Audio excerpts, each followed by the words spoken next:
everyone, and welcome to Shell Point Today for Thursday, March the 3rd. I'm Rich Nation. And I'm Mary Kay Grimaldi. Welcome to today's show. Terry Colath will talk to us about an academy class that addresses the sensitive and all-important subject of human sex trafficking.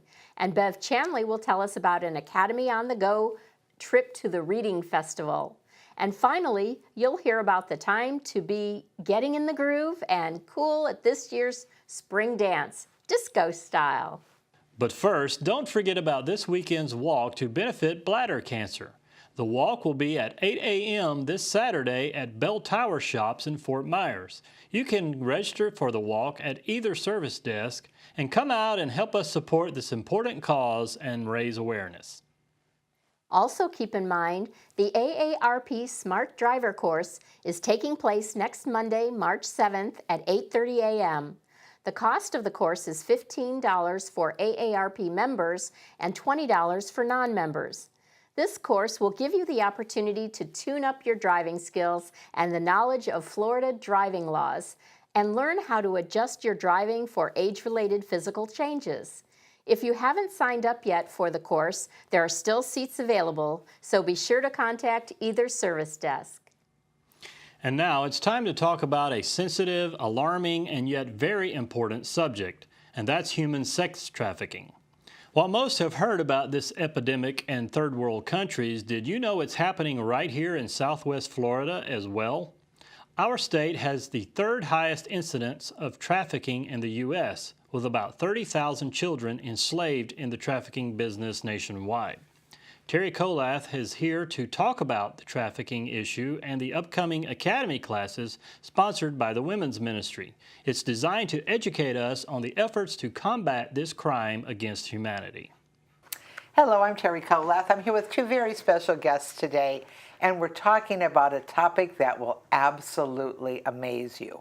We're partnering with the Women's Ministries, and we have Charlotte Stemple with us. Charlotte lives in Solana, and she does global outreach. And we have Mary Ann Maguire. Mary Ann is from Turban, and she brought this idea to Women's Ministries, and they were generous enough to share it with the Academy, and we're welcoming all Shell Point. Thank you for joining me, ladies. This is really a topic that you hear about, you read about a little bit, but talking to you, Mary Ann, it brought the trauma and just the amazing fact that this is not only happening around the world, not only happening to women and girls, but it's happening right here. How did you get involved? Well, I got involved as a result of a Bible study. And I had heard about human trafficking, like most people have heard something about it internationally, but I kept wondering about what's happening here. His voice wouldn't go away. And during a Bible study, I was really spurred on to answer my own question. So I did a search, Google search, and I searched the two words Fort Myers and human trafficking. And to my surprise, several sites came up. And that was the beginning of my journey. And I joined several organizations. I've been trained to be a trainer myself, to give community presentations. And I'm on the board of directors of another organization. So I've done, it's growing. And during that process, I really felt the need to bring it to Shell Point. And Charlotte, she brought it to Women's Ministries. And why did Women's Ministries want to get involved with this topic? Well, we said this is something we want to do. We like to do things that involve more than just one small group. And when we get information like this, it was just astounding. Last year, we had a program called Remember New regarding that in Thailand and around the world. And so this is really just an extension of that, bringing it back home to us. It's not just over there in Thailand, it's right here in Fort Myers. And we were shocked and we were stunned at the caliber of the speakers that Mary Ann could get for us. They are top-notch. One just presented at the Senate. And so we said, yes, we want to have this in Shell Point and in the Academy. And so we approached you. So wonderful. And it's just not something that I mean, I applaud you for thinking, I want to know more about this. Because I think the human tendency is to go, oh no, You know, I don't want to hear this. Why is it important that we at Shell Point hear it, not just the women, but also the men? Is it because we're all involved in some way? It impacts everybody. This crime has been operating in the shadows, and it feeds on ignorance. And by putting it into the light, we have an opportunity to actually do something about it. And it's a horrible crime. It is. When you think of your children, your grandchildren, you know, sweet children you see on the streets, that something like this could happen. I think the best way to reach the audience in this, I'm going to ask you a question. Okay. And it's, Terry, if you had a 12-year-old grandchild and you knew that for a trafficker that child was worth $300,000 a year, and that trafficker would do whatever he or she could to lure your child into the trafficking business, wouldn't you want to know more? It's a no-brainer. It's incomprehensible. Yeah, it's a no-brainer when you say it that way, and it is in our backyard, and children are being lured into it. The average age is 12 years old. And Sad. It's our children. It's not children from other countries necessarily. It's our neighbors. And you are going to bring people who are working right here. Yes. On the situation. Tell us a little bit about that. Well, we have some real champions in this area, and in some ways we are a model for other parts of the country to follow. And I want to keep that going. On the first day, we're going to have a PowerPoint presentation talking about prevention on the first day. And Nola Theis, who's the former mayor of Sanibel, and has devoted her retirement, she's about our age, has devoted her retirement to this issue. And she has set up an organization called Human Trafficking Awareness Partnership. And she goes into schools, she does prevention, she does education, and she really works at this full time. And Fabulous. It's a wonderful organization that she has. And that's the first day. And then we have part two. And then we have part two, which is going to focus on intervention. And we're going to be bringing in some people that are actually working with children and young adults who have been victimized by this and are now survivors. And we'll have Katelyn Goulet, who is in the process of opening up a shelter here in Fort Myers, or a home, I should say, not a shelter, a home for children. And these are minor children who have been victimized and are now survivors of human sex trafficking. And then we have Yarrow Garcia, who is just a wonderful speaker. And she's the one that has spoke to Congress and has an international reputation. And she is clinical director of the Abuse Counseling and Treatment Program, which is the Domestic Violence Shelter Act. But her focus is working with the human sex trafficking victims. And that's what she does. That she does a wonderful job. She works with them for years. And last but not least, we'll be having one of the survivors speak. And this is a person that Yarrow has worked with for years, has gotten herself healthy enough that now she wants to talk to others so that others don't fall into this and that we can stop this from happening. And that is so powerful. I can't tell you how powerful it is to hear a victim talk about her experience and to see that she survived that experience and she's now becoming a healthy adult. It's and like, helping wow. others. Yeah. Well, it's always such a pleasure to work with you two. You're so bright and so motivated and so involved, and that you will bring this to our whole community.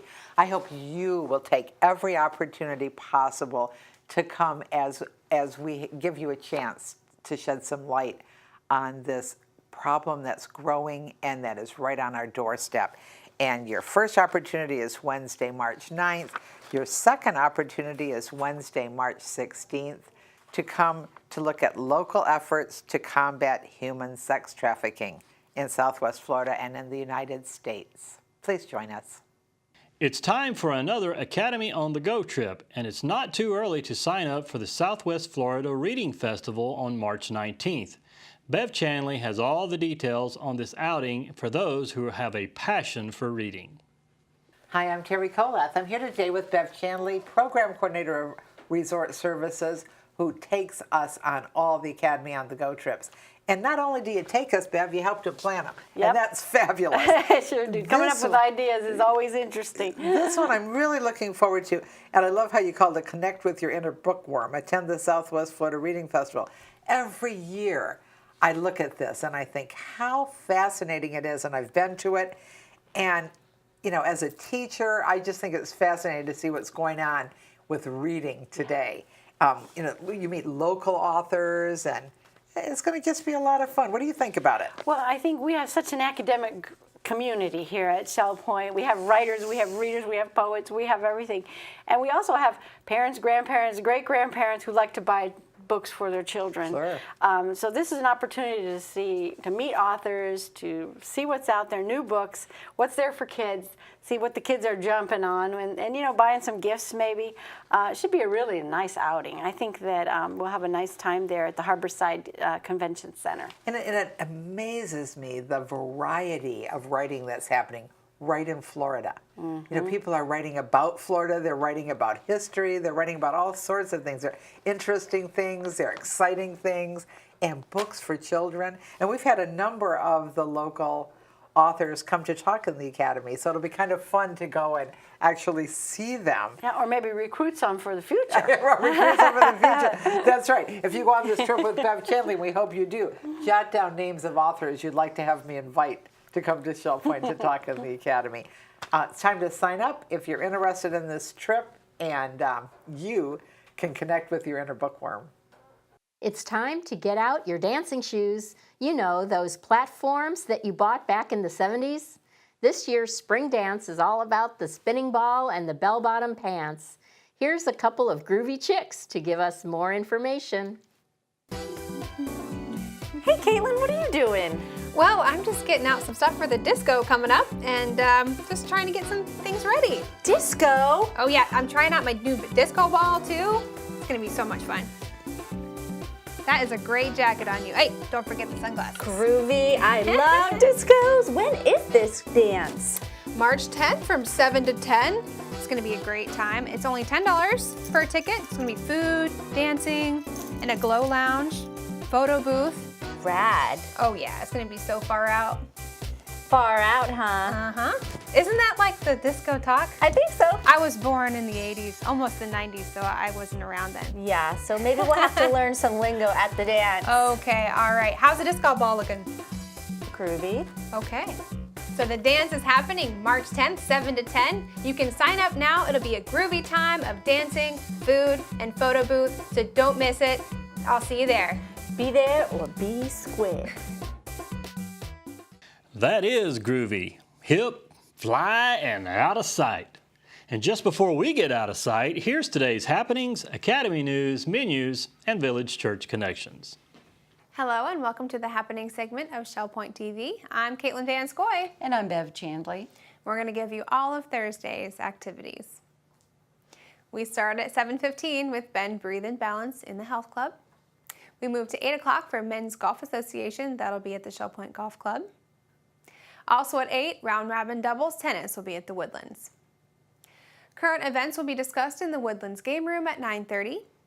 And also at 9:30, Ladies Match Play Tennis will be at the Woodlands. At 9:30, the Paddlers Club head out from the kayak storage for their weekly outing. We move to 9:45 for Introduction to Line Dancing. That's in the Health Club. And following that is basic line dancing, also in the Health Club at 10:15. At 11 o'clock, the Springs Expansion new Water Swatch Neighborhood Launch event. Dive into the details is at the Springs. Our last morning activity is the Susie Q that's heading out to Rum Runners at 11 o'clock, and that is sign up required. Here's Bev to tell you all about our afternoon. Thank you, Katelyn. At 12:45, we have Mahjong in the Library Lounge on the island. Now, the Aviation Club will be meeting in the Osprey Room at 1:15. And our Samba group will be playing Samba in the Resident Activity Center at 1:15. The Spot Play Readers will be in the Osprey Room at 1:15. And our last 1:15 activity is Shuffleboard at the Shuffleboard Courts. The Stamp Ministry will be in the Stamp Room in the Tunnel at 2 o'clock. And at 2:15, the Photo Club will be meeting in the Social Center. We have a Health Connections class at 2:30, Driving Safer. That's in the Grand Cypress Room of the Woodlands, and you do need to sign up for that. At 4 o'clock, our seamstress will be here for her weekly service visit. She'll be in the Osprey Room to help you with your sewing needs. At 4:30, we have Alcoholics Anonymous in the Sable Room of the Woodlands. And at 6:30, the Library Lounge on the island will have pinochle going on. Now at 7 o'clock, we have Reminiscing with Raggedy Edge. That'll be in the Grand Cypress Room of the Woodlands. Our Trailblazers Bible study will be in the Game Room of the Woodlands at 7 o'clock, and that rounds out our day's activities. We're happy to see you here today, and we will see you back here again tomorrow. Hi, I'm Terry Kolath with your Academy information for Thursday. At 1 o'clock, Painting with the Palette Knife will begin in the Sable Room of the Woodlands for those who signed up. At 1:30, the Phone Basic Apps phone app will begin in the Cove at the Estuary for those who have signed up. And at 4:15, the Story of Pakistan and Afghanistan will begin in the Social Center on the island. Sign up is required. Tomorrow, we have an iPad, iPhone, Mac free walk-in clinic. This is in the Technology Teaching Center on the island. Menus for Thursday. In the Crystal Room, the Crystal Platter is chicken stroganoff with noodles and roast beets. The dinner special is the Crystal Carving Board for $15.95. The soup of the day is garden vegetable. In the Island Cafe for lunch, the special is a chicken panini with peppers, onions, cheese, and fresh fruit for $7.75. The dinner special is Thai night for $8.75. Dinner specials in the Palm Grill are New York strip with sun-dried tomato and blue cheese butter for $19.95, or mussels, clams, and shrimp for $19.95. All menus are available 24 hours a day at www.shellpoint.net. Welcome to Village Church Connections. I'm David Pavey. Corrie ten Boom, her father and siblings, lived in rooms above a clock shop in Haarlem, the Netherlands, during the Second World War. They were devout Christians, so their faith inspired them to help those in need. They held a deep respect for the Jews, considering them God's ancient people.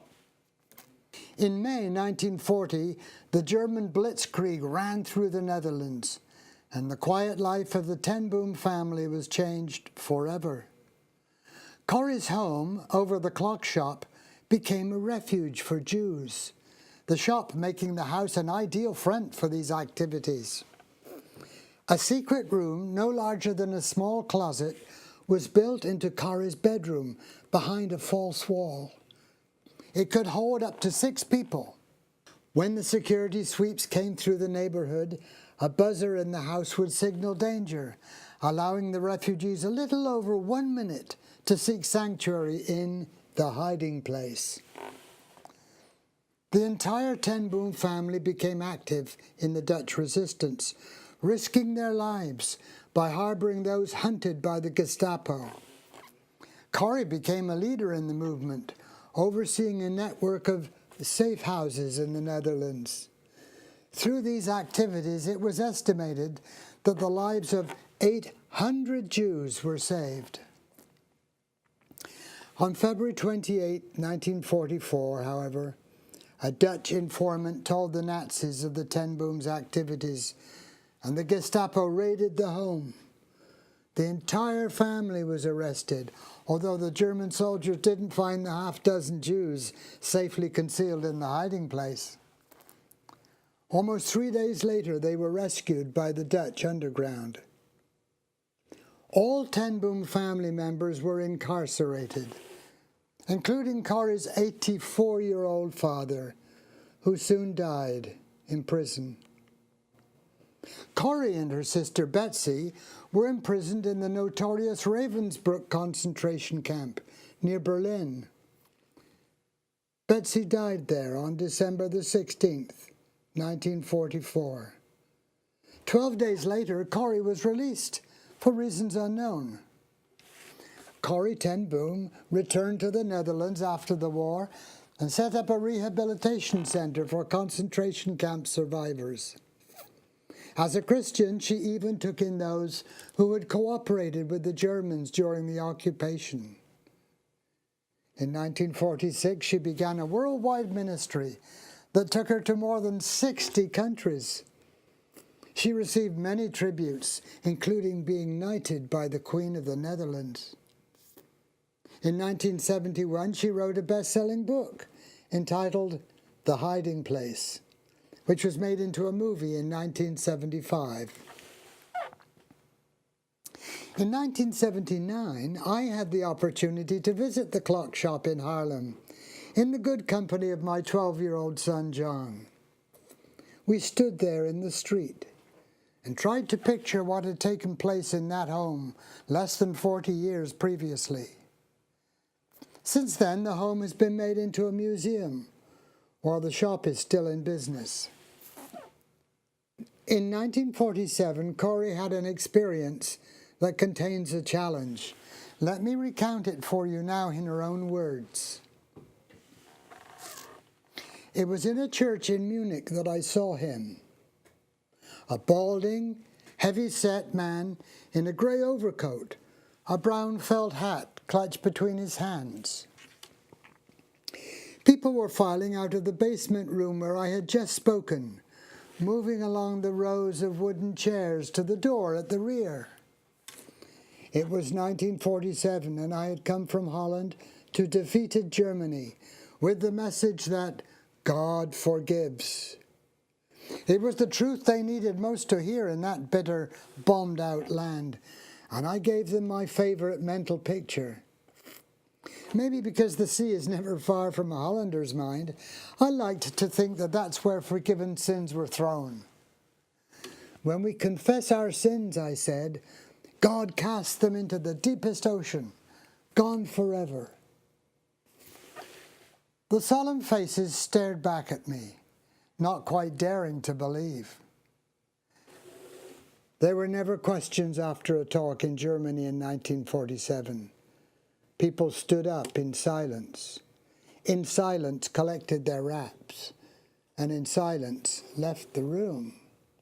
And that's when I saw him working his way forward against the others. One moment I saw the overcoat and the brown hat. The next, a blue uniform and a visored cap with its skull and crossbones. It came back with a rush. The huge room with its harsh overhead lights.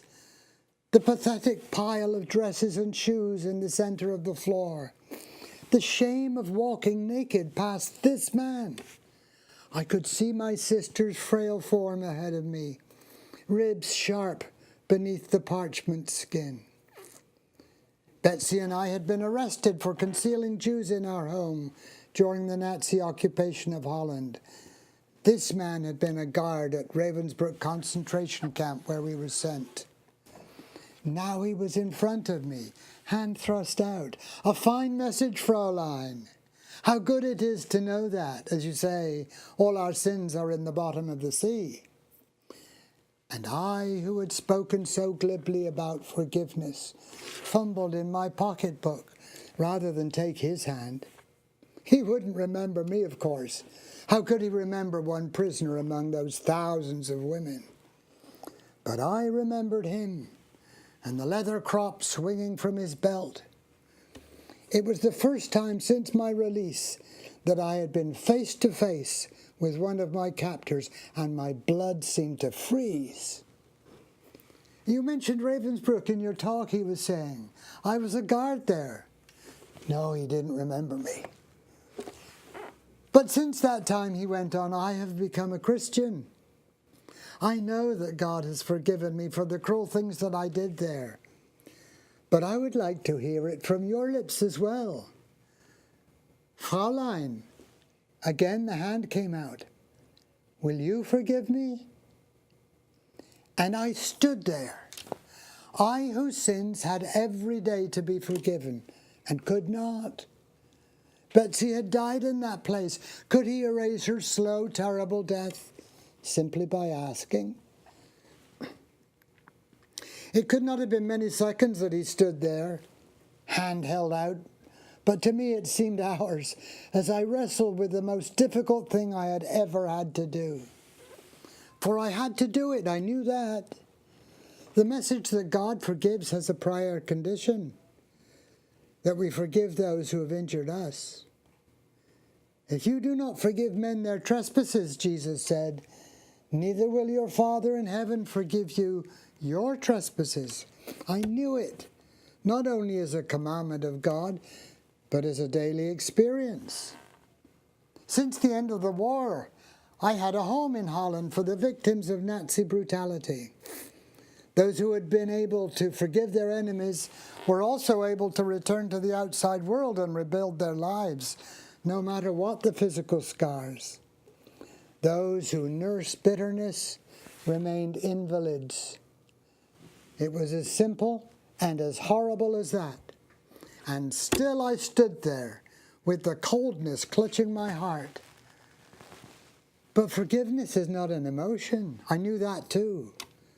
Forgiveness is an act of the will. And the will can function regardless of the temperature of the heart. Jesus, help me, I prayed silently. I can lift my hand. I can do that much. You supply the feeling. And so, woodenly, mechanically, I thrust my hand into the one stretched out to me. And as I did, an incredible thing took place. The current started in my shoulder, raced down my arm, and sprang into our joined hands. And then this healing warmth seemed to flood my whole being, bringing tears to my eyes. I forgive you, brother, with all my heart, I cried. For a long moment, we grasped each other's hands, the former guard and the former prisoner. I had never known God's love so intensely as I did then. Well, thanks for spending time with us today.